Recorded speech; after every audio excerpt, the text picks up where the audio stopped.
Hello, in this video I will show you what could be one of the causes if you have a problem with the auxiliary power sockets on your Mercedes E-Class W212. One of the causes could be a blown fuse, so here in the video I will show you the location of the fuses for the auxiliary power sockets. Before I show you the location of the fuses, first I'll show you how to test the fuses, if they're good or bad. I'll show you how to test the fuses using a multimeter and a test light. First I'll show you how to test the fuses with the test light. For this purpose we need to turn the ignition on.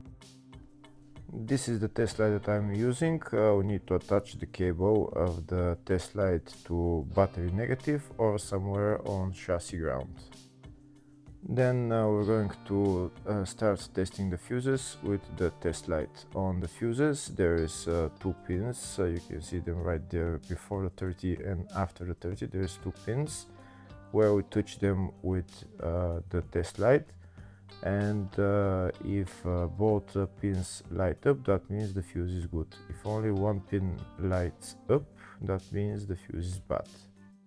Sometimes none of the pins light up, that means that there is no power going to that fuse. Next I'll show you how to test the fuses with a multimeter. This is what the fuse looks like. You can see that contact in the middle that is connecting to the two pins. This is the contact that shows if the fuse is good or bad. If the contact is burnt, that means the fuse is bad. If it's if it's connected, that means it's good. When we test the fuses, we should measure resistance with the multimeter. So when we turn the multimeter on, we should turn it to 20k ohms. When measuring the fuses, the resistance should be very close to zero. We'll start now testing each fuse. First, we'll touch both cables together of the multimeter just to see if it measures resistance. You can see there is no resistance in the cables, but it measures 0 ohms. Now we'll start measuring the first fuse, and we'll see what will show. It's showing 0 ohms, so that means this fuse is good. Next, to test the second fuse, it's showing 0 ohms, so that means that fuse is good. Now we'll test the third fuse.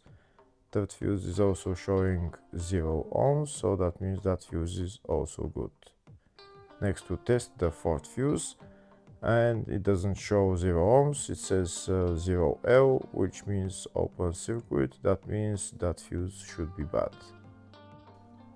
Now we'll see what the condition of the fuse is visually. We can see that contact in the middle that's connecting to the two pins is broken, so that's why it's showing open circuit. That means the fuse is bad, so it needs to be replaced.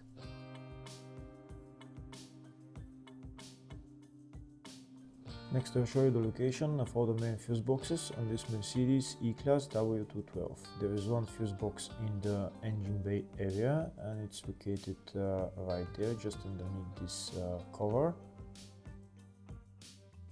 You need to lift this cover, and then you see the fuse box underneath, and that's the fuse box right there.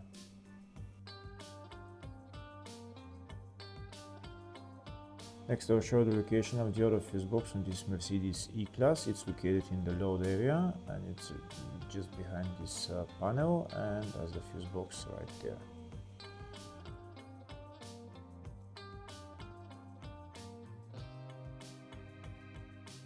Next I'll show you a diagram of the two fuse boxes. One of the fuse boxes is in the engine bay area, and the other one is in the load area. Next, to show you the location of the fuses for the auxiliary power sockets on this Mercedes E-Class W212. The fuses are located in the engine bay and load area fuse box.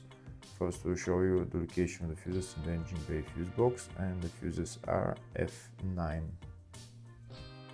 Next, we'll show you the location of the fuses in the load area fuse box, and the fuses there are F71, F72, and F76. Hopefully the video is helpful. Please like and comment on the video and subscribe to the channel. Thank you.